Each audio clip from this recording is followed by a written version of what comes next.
Watu 5 wamefariki na wengine 4 kujeruhiwa kufuatia mkasa wa moto ulioteketeza nyumba na makanisa mawili katika eneo la Mathare asubuhi ya leo.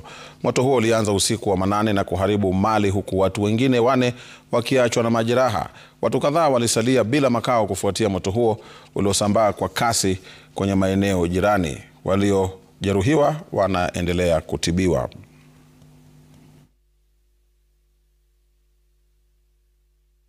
Sasa venye moto ilitokezea, kuna nyumba iko hapa inakuanga nyumba ya mabati lakini ni gorofa. Sasa moto venye ilianza, moto ilianza na chini na ikachoma stairs. Sasa venye ilichoma stairs, sasa wale wa juu kuona moto imetoka na moto imeanzia chini, kuangalia wakapata stairs ishachomeka. Hakuna venye watatoka. Sasa kuna wanaume wawili wenye walijihami na wakajirusha chini. Sasa tunaomba tu serikali kama inaweza tusaidia.